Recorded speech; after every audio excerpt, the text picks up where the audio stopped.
In economics, there is a concept called the edifice fallacy.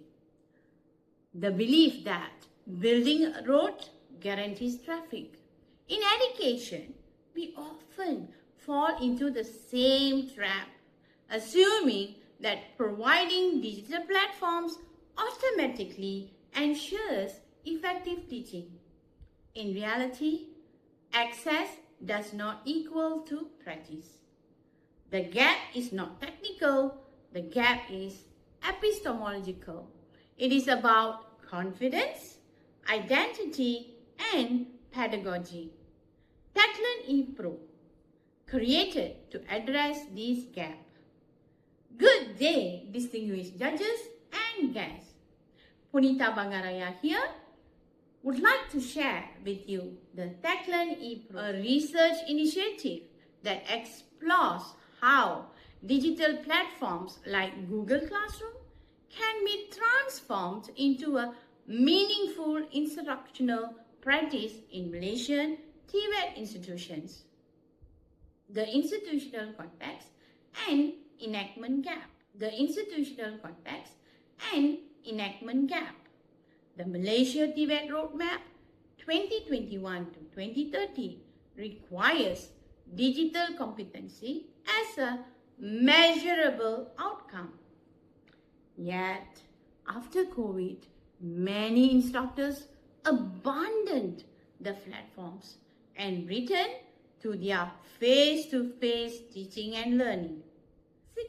60% of the survey proved that they relied only on face-to-face teaching, while 1 in 5 never opened Google Classroom after the COVID. Meanwhile, 7 of them used WhatsApp as their main teaching and learning. Well, I want to focus on the last finding. WhatsApp is not a learning management system. It does not provide grading tools, learning analyticals, or structured feedback. Using it as the main teaching platform does not show a lack of technology, it shows a lack of confidence. These instructors were not avoiding Google Classroom because they lacked access, but they avoided it because they did not have a clear framework for why it mattered or how it connected to their professional role. This is what we call the enactment gap. And closing this gap is exactly what Teclan ePro was designed to achieve. The confidence architecture. We have bimodal distribution. Our findings revealed 2 groups, novice and advanced user. This bimodal distribution means one size fits all training will not work. Next, confidence deficit. Instructors believed Google Classroom could help students, but were less confident in their own ability to use it. This is not resistance, it is a confidence deficit. And that changes how we design the interventions. Next, our theoretical framework. PA, participatory action research, where knowledge created with practitioner and not imposed from above. It is bottom-down theory. Next, a living theory. Legitimates, practitioner voices a genuine theory. Next, TPAC, technological, pedagogical content knowledge, maps the transition from technological knowledge to pedagogical application. Together, these frameworks provide a scaffolded response to complex programs.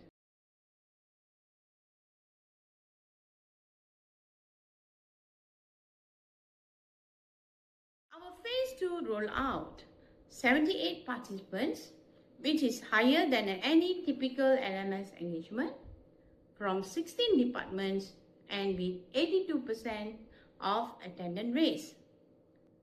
Our absenteeism was highest in welding and industrial production department.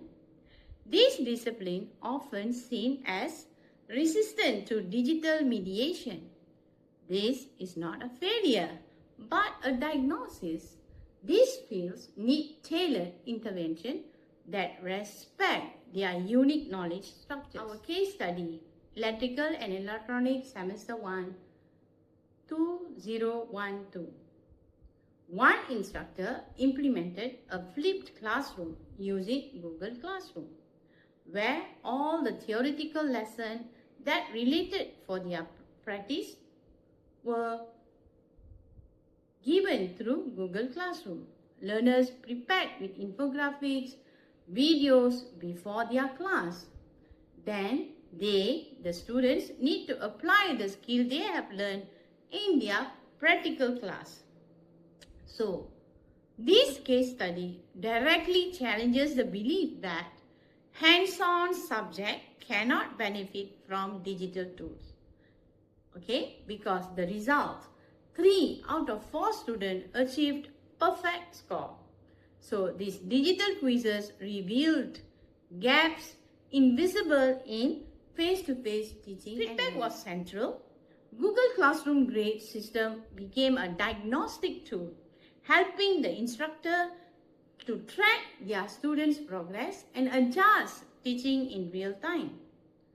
Perhaps the instructors asked for more.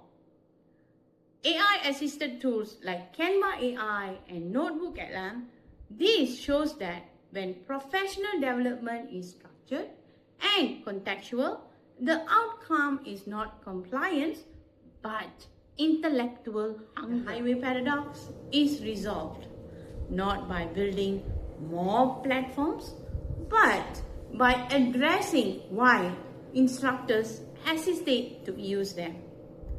Techlearn ePro shows that structured, practitioner-led professional development is crucial factor in LMS integration. Our Cycle 2 will focus on differentiated pathways for novice and advanced users, AI-assisted instructional design such as Gemini AI and Notebook LM and ChatGPT, so that it can help our instructor to create more creative and fun-filled teaching and learning materials. Besides that, we also will have micro workshop tailored for manual disciplines. So again, the highway is no longer empty and the engines are no longer silent. With that, thank you very much from Punitha Bangaraiyah. Thank you.